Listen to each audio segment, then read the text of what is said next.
El siguiente programa es para todas las edades. No contiene escenas de sexo o violencia. Es apto para toda la familia. Cuenta con el sistema Closed Caption y es financiado con recursos del Fondo Único de TIC.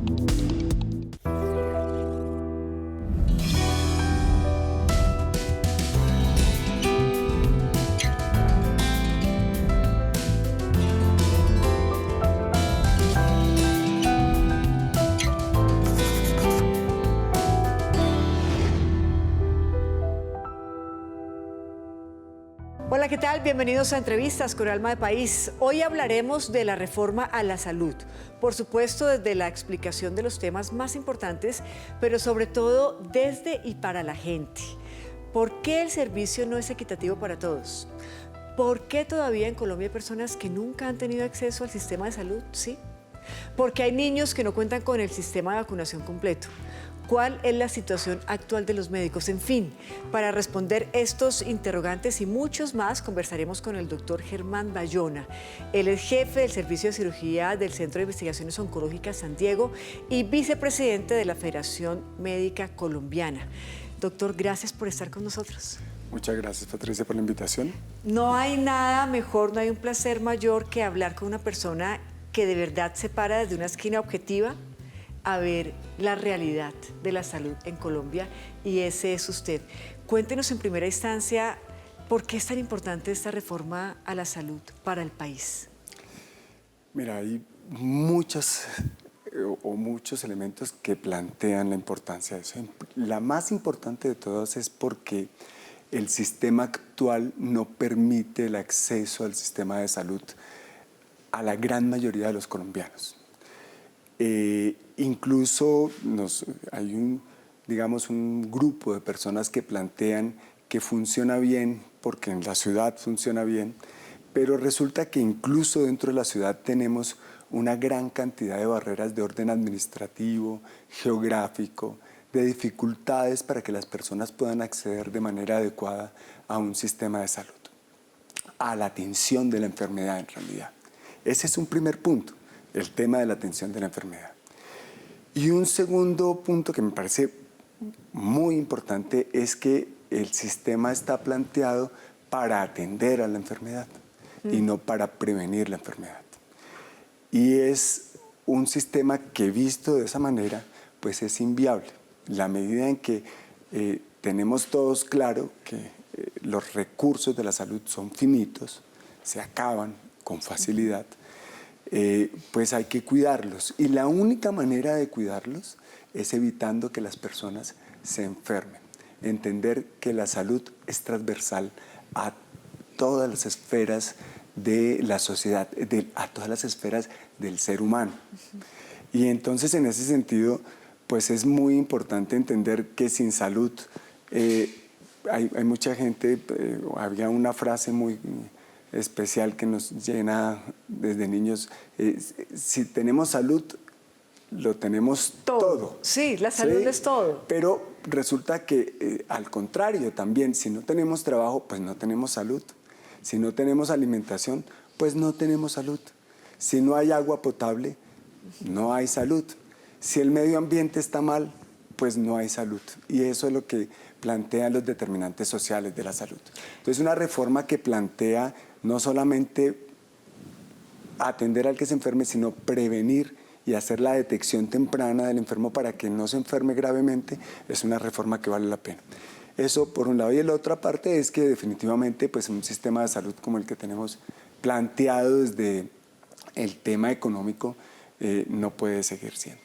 Claro, por supuesto, también porque la prevención siempre va a generar, digamos que una menor inversión que precisamente la atención ya a la enfermedad como tal. Es decir, ganamos todos, no solamente en términos incluso de recursos económicos, sino de bienestar como tal, cuando prevenimos y no cuando atendemos la enfermedad. Exacto, pero además hay otra situación, y es que si no hacemos eso, entonces pasa lo que está ocurriendo ahora, y es que digamos, el cuidado de los recursos en manos de privados se plantea en dejar de atender a las personas, porque los recursos son finitos.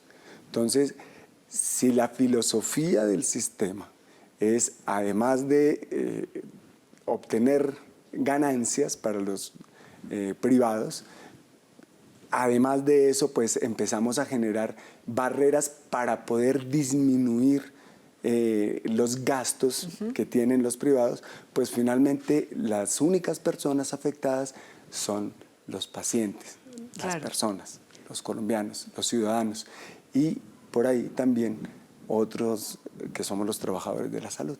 Claro, y vamos a hablar, por supuesto, de ese tema tan importante que tiene que ver con los trabajadores de la salud, con los pacientes y con el sistema mismo, incluso con el tema de medicamentos, porque pues es que la reforma de la salud a la salud es un tema que nos interesa absolutamente a todos. Pero antes de entrar en materia con esos 4 puntos que son tan importantes, usted conoce claramente la situación del país, pero no del país de ese que nos paramos a ver desde el semáforo, o ese que nos paramos a ver desde la ciudad, sino el de los territorios, el de las veredas, en donde realmente allí no llega el médico y la persona difícilmente puede transportarse y acceder a un sistema de salud en una cabecera.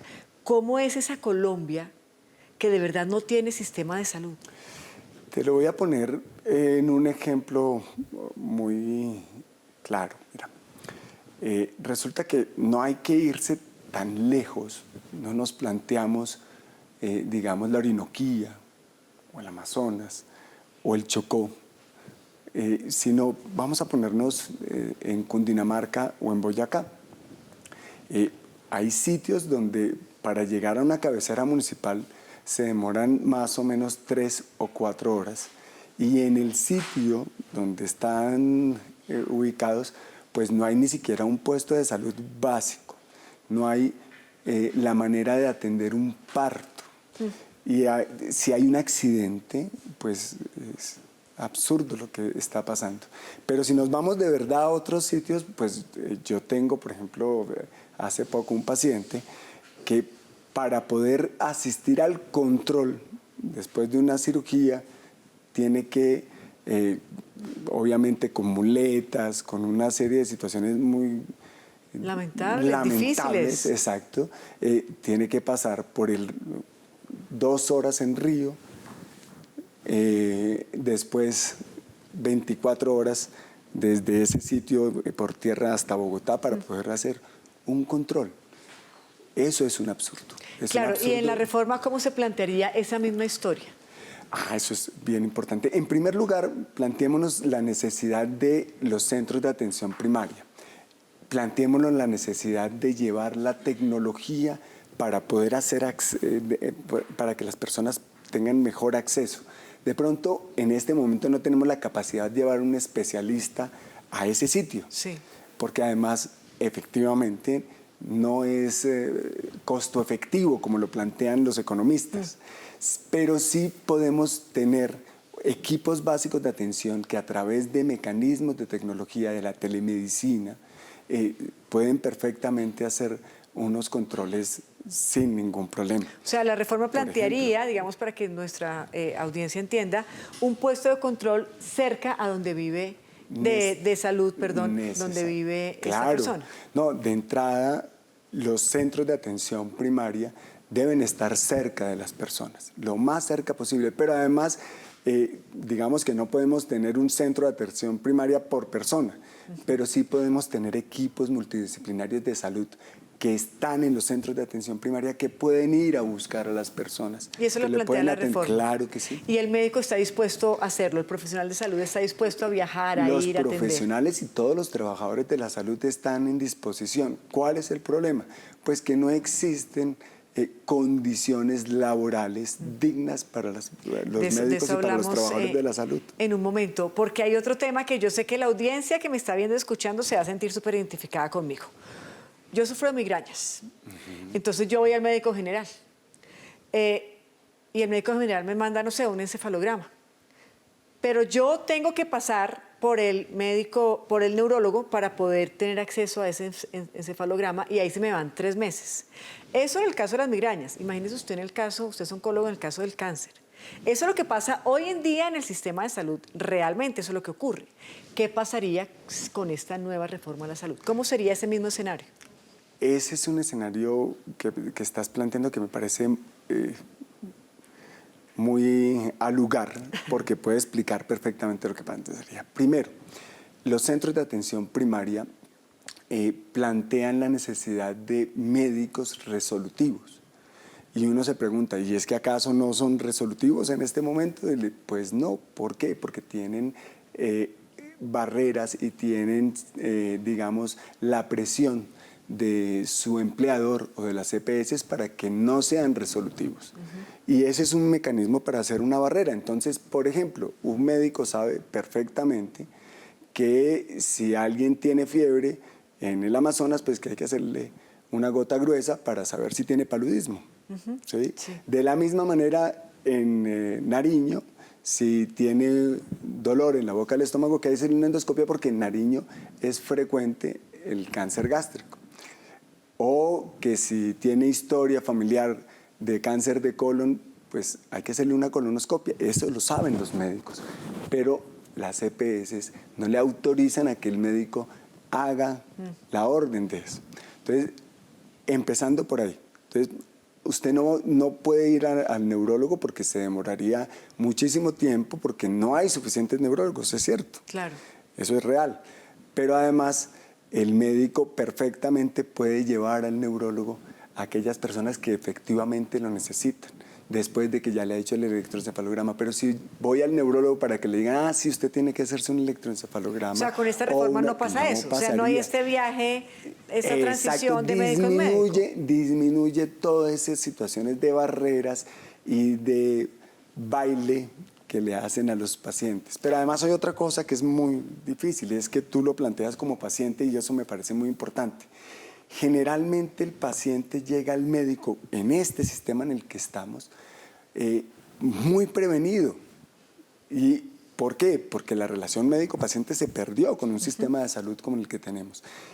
Y ocurre porque me va a decir, seguramente me va a mandar acetaminofén y pare de contar.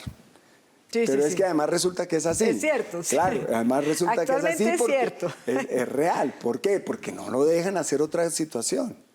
Entonces, el paciente tiene la prevención frente al médico, pero además el médico siente una prevención frente al paciente porque actúa en defensa. Sí. El paciente ve en el médico al sistema de salud que lo está maltratando.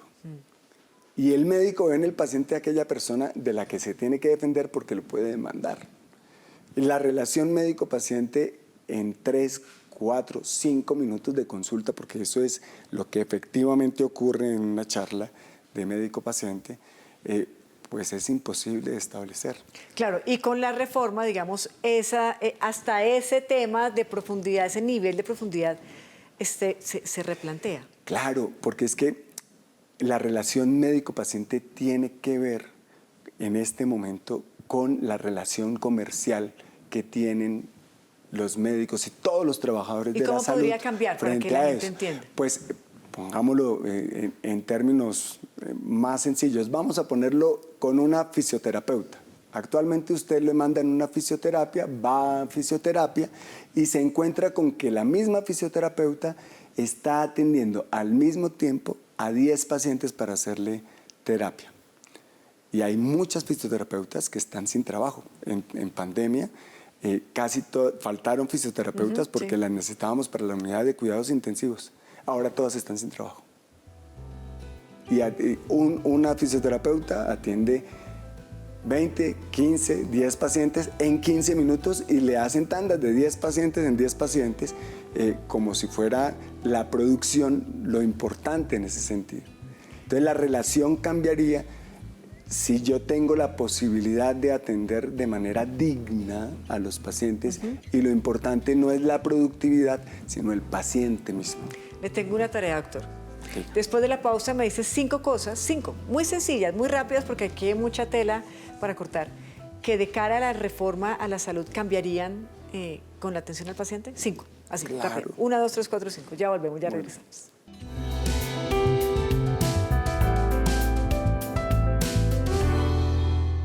Hoy es posible soñar con un país donde la educación sea un derecho y no un privilegio, donde todos los colombianos y colombianas accedan a atención integral y a educación de calidad desde su nacimiento. Una Colombia que proporcione las condiciones necesarias para avanzar durante todas las etapas educativas, porque invertir en la primera infancia es apostar por un futuro lleno de oportunidades. Hoy podemos soñar con un país donde la ley estatutaria de educación asegure los derechos de nuestros niños, niñas, jóvenes y adultos. Reescribamos la historia de la educación en Colombia, un derecho fundamental para todas y todos los colombianos. Colombia, potencia de la vida.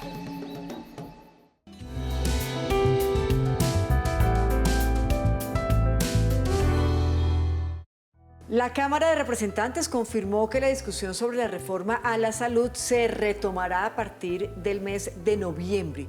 Por eso es muy importante pues, hablar sobre este tema, porque al final de cuentas los pacientes somos todos, los más de 50 millones de colombianos que tenemos o no acceso a la salud. Y para hablar del tema pues está con nosotros el doctor Germán Bayona. Doctor, habíamos quedado en una pequeña pausa y habíamos dicho, ok, para cerrar como este pequeño resumen de cara a la reforma a la salud, 5 aspectos que podrían cambiar, mejorar realmente la relación médico-paciente, sistema de salud-paciente en esta nueva reforma. ¿Cuáles serían? La primera es que vas a tener a los médicos cerca, a los profesionales de la salud cerca, a los trabajadores de la salud cerca, que vas a poder tener acceso a todo ese conjunto de personas que te van a atender sí. En el espacio de tu trabajo o en el espacio de tu casa. Y eso es importante. Ese es un punto, porque a veces nos toca trasladarlos de una manera grande. Aquí en Bogotá los pacientes de Bosa tienen que ir hasta Suba a hacerse tratamientos y eso es un absurdo.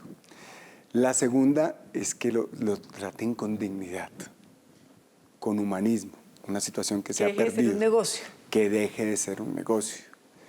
La tercera es que se eliminan las barreras administrativas. Es decir, está planteado en la reforma que desaparezcan las autorizaciones y que sea el médico, la orden médica, la orden del profesional de la salud, la que se constituye en una autorización. Esa es una cosa que pasa con muchísima frecuencia. Es una evolución.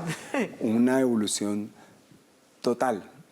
La otra es que entramos en una etapa en donde tienen la posibilidad de escoger, que estamos perdidos. Actualmente es una integración vertical, usted pertenece a una EPS y no tiene forma dentro de una red de escoger, le toca allí, simplemente. Sí.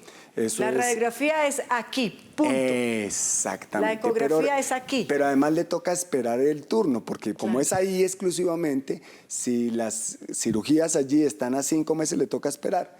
Y resulta que allí está vacío y puedo ir a que me atiendan rápidamente o de mejor manera. Eso es un punto. Y otra situación es que los hospitales y clínicas van a mejorar sus tecnología y van a mejorar todos los centros. ¿Por qué? Porque les van a llegar recursos. Una de las grandes dificultades del sistema es que el flujo de recursos hace que los hospitales y clínicas estén en condiciones paupérrimas. Y no hablo de los hospitales públicos solamente, estoy hablando también de los hospitales privados. Y la posibilidad de que les lleguen recursos permite aumentar las tecnologías, además permite que los profesionales de la salud podamos volver a hacer algo que era muy importante para la gente, y era que pudiéramos estudiar. Buenísimo. Porque resulta que ya no tenemos tiempo para estudiar. Pues ahora en el tema de producción solamente trabajamos. El promedio laboral, el promedio de horas de trabajo de un médico en el país son 18 horas al día. Y eso es un absurdo. Pues duramos tanto tiempo para tener jornadas laborales de 8 horas y aquí estamos esclavizados y no nos hemos dado cuenta. Y usted es una persona que tiene una vocación de servicio infinita, pero también piensa mucho en sus colegas y en todos los profesionales de la salud y quienes trabajan en el área de la salud, y nos introduce a este tema particular. Hablemos de cara al ambiente en el que están digamos que sus colegas y su gremio en general frente a la reforma? ¿La aprueban, no la aprueban? ¿Qué ha escuchado usted ya en el interior de esas conversaciones?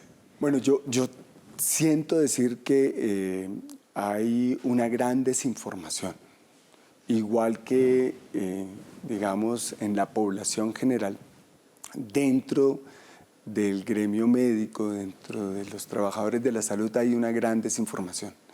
Hemos visto cómo incluso instituciones y EPS le han dicho si pasa la reforma se quedan sin trabajo. Y digamos, han utilizado el miedo y la desinformación para hacer que los médicos y los profesionales, el resto de profesionales y todos los trabajadores de la salud, porque los médicos son trabajadores de la salud, digamos que estén frente a una situación donde dicen tengo temor a lo que vaya a pasar frente a esto. Incertidumbre, hay incertidumbre. Claro, y el miedo es algo que uno quiere evitar. Y entonces se plantea quedarse donde está a pesar de que estoy sufriendo, que estoy esclavizado, en una relación tóxica totalmente con mis empleadores o con las EPS. Todo el tiempo hablamos mal de las EPS, todo el tiempo. Pero frente a la reforma y frente a lo que está pasando, entonces el temor es tanto que decimos, uy, prefiero la EPS. Pero entonces, doctor, ¿cuál es el mensaje para estos profesionales de la salud? El primero es que tienen que entender que si llega suficientes recursos a las clínicas, a los hospitales, a los centros de salud, vamos a tener la posibilidad de dignificar nuestra labor, además de ejercerlo de manera digna y autónoma. Y esto es muy palpable en tanto aquellos que no tenemos que plantearnos esas dificultades porque trabajamos en un solo sitio, por ejemplo, porque por ejemplo eso pasa, ¿no? Todos trabajamos en 5 y 6 sitios, es raro el que trabaja en 3, trabaja poco. Entonces, aquellos que podemos plantearnos que trabajamos de manera digna, que tenemos la posibilidad de ser personas. Y eso es muy importante en tanto la dignidad no solamente pasa por el dinero, sino por la posibilidad de tener familia, de descansar, de dormir. Entonces, eso hay que decirle a todos los profesionales de la salud. Y yo creo que la reforma nos plantea y está planteada para dignificar al trabajador de la salud, y eso es importante. Claro, y al paciente, y usted acaba de mencionar, y dice, es que los trabajadores de la salud creen que si pasa la reforma se van a quedar sin trabajo porque se ha dicho que se van a acabar las EPS, y entonces ahí vuelve y juega y entran los pacientes a decir, pero si a mí me está atendiendo este doctor, si yo tengo este tratamiento, si recibo esta medicina, ¿no? Por parte de esta o esta EPS, ¿qué va a pasar con todo ese universo? Eso está muy bien, esa es una pregunta muy importante. No, realmente ese es otro temor y otra gran mentira que le están diciendo a la gente. Usted se va a quedar sin atención. A usted lo van a dejar de atender, y eso no es cierto. En primer lugar, porque quienes atienden no son las EPS, son los médicos, todos los profesionales de la salud en las clínicas y hospitales. La columna vertebral de los sistemas de salud son los trabajadores de la salud. Y en ese sentido, pues van a llegar los pacientes, no van a desaparecer los pacientes para los trabajadores de la salud, y los pacientes van a tener a los trabajadores de la salud en las clínicas y hospitales. A ellos, al contrario, se van a mejorar.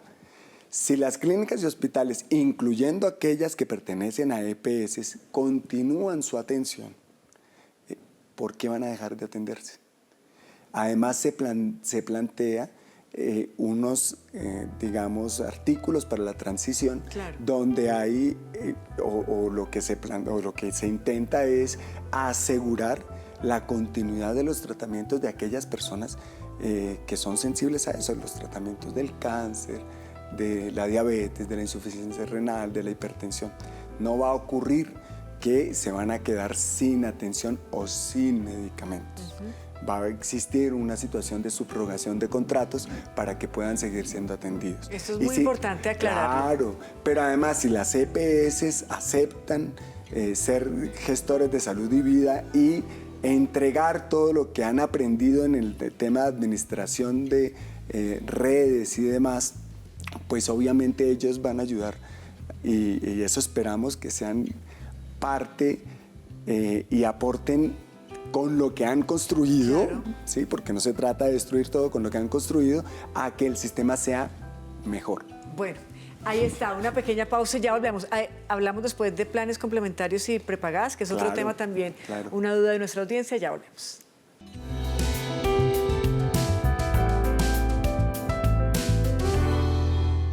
Nosotros tenemos una riqueza invaluable, la Amazonía, la selva. Nosotros no tenemos que ir a mirar el jaguar en un almanaque, lo tenemos directo. Entonces, eso es maravilloso. Entonces, ¿qué tenemos que transmitirle a nuestras comunidades? Ese amor hacia esa especie, hacerle la vida más fácil, no matarlo, pues tratemos de convivir con ellos de la mejor manera. El jaguar es un tipo de sombrilla, porque si nosotros protegemos al jaguar, se protegen indirectamente todo ahí para abajo, toda esa línea de reserva natural, de fauna. Si tú ves a un jaguar, déjalo pasar y aprende a amarlo y a mirar lo maravilloso que es. Colombia, ponte en la piel del jaguar. Colombia, potencia de la vida.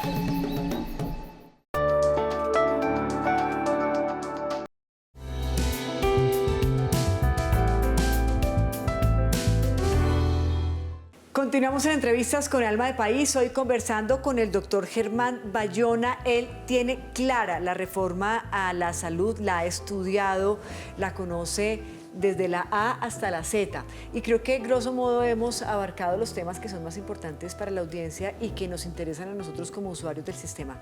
Pero, ¿qué va a pasar con esa pequeña porción de la población que tiene un acceso o a un plan complementario o a lo que llamamos hoy en día medicinas prepagadas o seguros?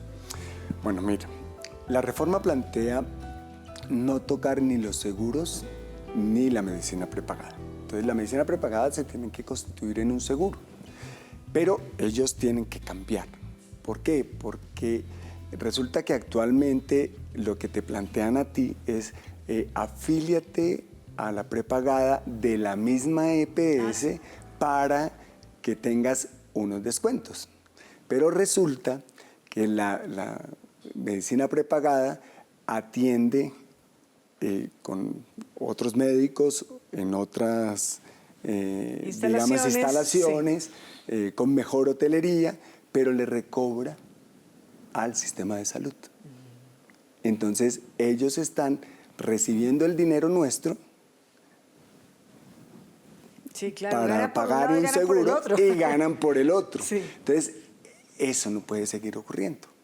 Entonces, lo que va a ocurrir es que ellos se tienen que convertir en seguros. Claro, pero realmente. No pueden subir tampoco las tarifas porque hay que regular ellos también ese tema. Claro, y ellos tienen que plantearse cómo va a ser el proceso de ese, que para ellos es un negocio, que es el aseguramiento.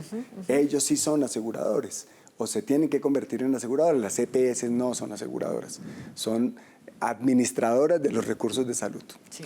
Y entonces no le pueden recobrar, y en ese sentido pues existirá el mismo mercado de aquellas personas que tienen la posibilidad de acceder a un seguro médico por fuera del sistema. Y esa es la clave o las palabras importantes, por fuera del sistema. No necesariamente tiene que ser con la misma EPS y demás. Doctor, creo que ha quedado claro el tema. Seguramente quisiéramos seguir invitándolo en la medida en que esto vaya avanzando, por supuesto, en el Congreso de la República para poder hacer pedagogía y que las personas entiendan o entendamos claramente de qué se trata toda esta reforma a la salud, y una vez aprobada, pues este proceso de transición que va a ser tan importante para la ciudadanía. Pero no quiero perder la oportunidad de tenerlo aquí para que nos cuente, usted que conoce realmente la sociedad, que tiene contacto con los pacientes, con la gente, que tiene esta vocación de servicio tan infinita, ¿qué nos está enfermando realmente a los colombianos? Y me refiero no solamente desde el punto de vista de enfermedades físicas, sino esta desafectación hacia la sociedad, tener una sociedad tan fracturada, tan dividida, ¿también nos está afectando?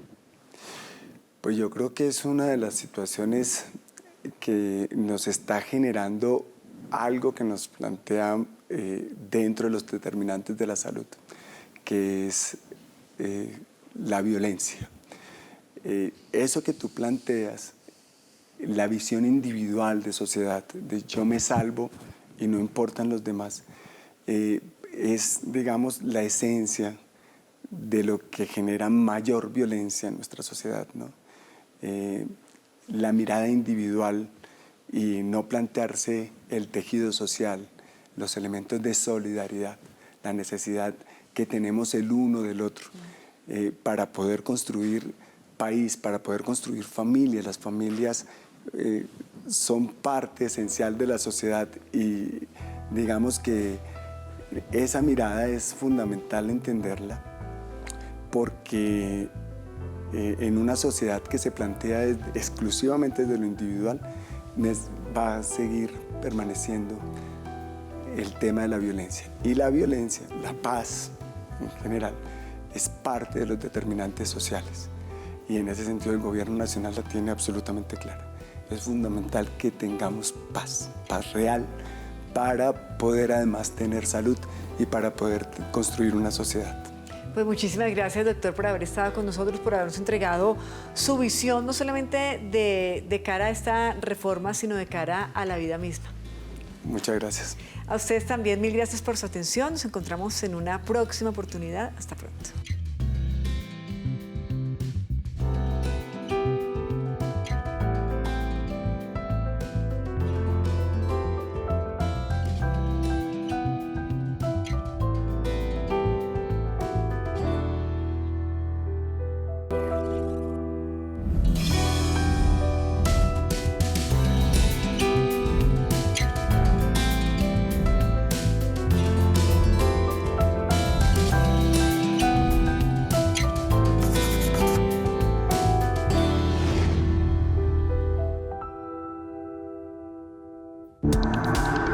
Este contenido fue financiado con recursos del Fondo Único de TIC.